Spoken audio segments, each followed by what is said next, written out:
নমস্কার বন্ধুরা, ফুলকপির রেসিপি তো আপনারা অনেক রকমভাবেই বানিয়ে থাকেন, কিন্তু এই রকমভাবে ফুলকপির এই রেসিপিটা বানালে আর অন্য সব কিছু ছেড়ে দিতে হবে, এটা আমি কথা দিতে পারি। চলুন তাহলে দেখে নিই।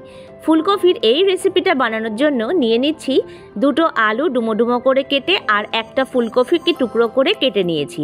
একটা গোটা টমেটো নিয়েছি কুচি, আর 100 গ্রাম মটরশুঁটি নিয়েছি।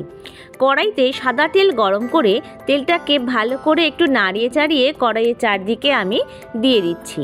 তারপরে গরম হয়ে গেলে দিয়ে দিলাম হাফ চামচ পরিমাণে গোটা জিরে, আর দিয়েছি দুটো শুকনো লঙ্কা। তারপরে ফোড়নটা ভালো করে ভাজা হয়ে যাওয়া অবধি আমরা অপেক্ষা করব। আমার চ্যানেলটা এখনও অবধি সাবস্ক্রাইব করা না থাকলে সাবস্ক্রাইব করবার অনুরোধ রইল। আর যারা ভিডিওটা ফেসবুক থেকে দেখছেন তারা আমার পেজটা ফলো করে আমার পাশে থাকবেন। ফোড়নটা ভাজা হয়ে গেলে আলুগুলোকে আমি একে একে ছেড়ে দিচ্ছি।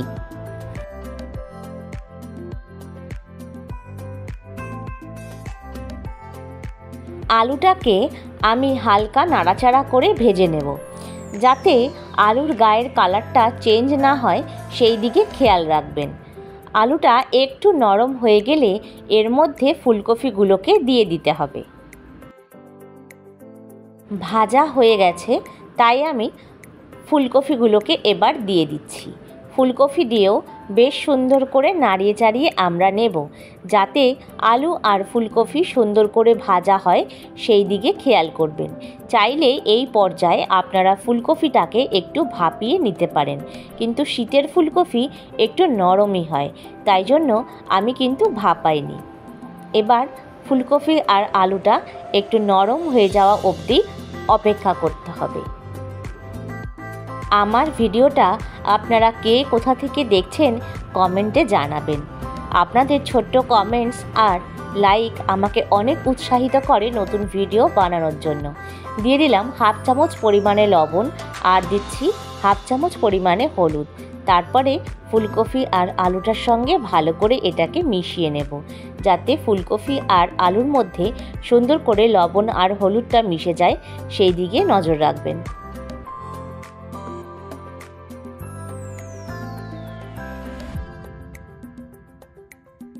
নাড়াচাড়া হয়ে গেলে এটাকে 3-4 মিনিটের জন্য আমি ঢেকে দিচ্ছি। 3-4 মিনিট পরে ঢাকনা সরিয়ে দেখুন ফুলকপি আর আলুটা কিন্তু অনেকটাই নরম হয়ে গেছে। আর এই নরম হওয়ার জন্যই আমি ফুলকপিটাকে কিন্তু ভাপাইনি। দেখুন কতটা নরম হয়েছে। এইটা ভাজা হয়ে গেছে, তাই জন্য এবার মটরশুঁটিটা আমি দিয়ে দিচ্ছি। মটরশুঁটি দেওয়ার পরে বেশ কিছুক্ষণের জন্য নাড়িয়ে চাড়িয়ে নেব। নাড়াচাড়া হয়ে গেলে এর মধ্যে এবার আমি অ্যাড করছি 2 চামচ পরিমাণে ভাজা জিরের গুঁড়ো। আমি আগে থেকেই কিছুটা পরিমাণ জিরে রোস্ট করে সেটাকে গুঁড়ো করে রেখে দিয়েছিলাম, তাই সেখান থেকেই আমি 1.5 চামচ পরিমাণে জিরের গুঁড়ো ব্যবহার করেছি। আর কিন্তু এর মধ্যে আমরা কোনো মশলা ব্যবহার করব না। এই রেসিপিটা কিন্তু রাত্রে ডিনারে সহসাই বানিয়ে নেওয়া যেতে পারে। খুব কম সময় আর কম উপকরণে চট জলদি হয়ে যায়। ভাজা হয়ে যাওয়ার পরে টমেটোগুলোকে আমরা অ্যাড করছি। টমেটোটা আগে দিলে পরে ফুলকপি আর আলুটা সেদ্ধ হতে অনেকটা দেরি হয়, তাই জন্য অনেকটা পরেই এই টমেটোটাকে আমরা এর মধ্যে দিয়ে দেব। টমেটো দিয়ে বেশ কিছুক্ষণের জন্য নাড়িয়ে চাড়িয়ে নিচ্ছি, যাতে টমেটো ফুলকপি আর আলুটা সুন্দর করে মিলে মিশে যায়।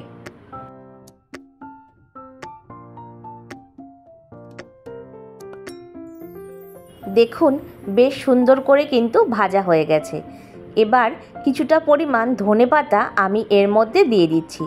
ধনেপাতাটা কিন্তু এই সময় ভাজা করে নিতে হবে। অনেক সময় ফুলকপি রান্নার ক্ষেত্রে একটা ফুলকপি থেকে বাজে গন্ধ ছাড়ে।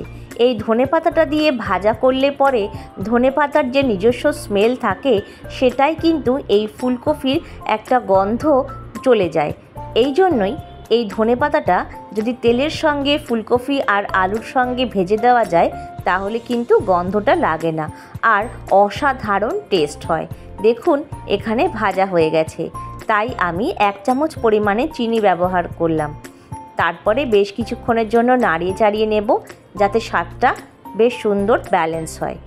কিছুক্ষণের জন্য নাড়ানো চাড়ানো কিন্তু আমার হয়ে গেছে।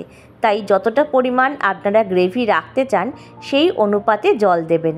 আমি এই রেসিপিটা লুচির সঙ্গে পরিবেশন করব বলে সামান্য পরিমাণে জল দিয়েছি।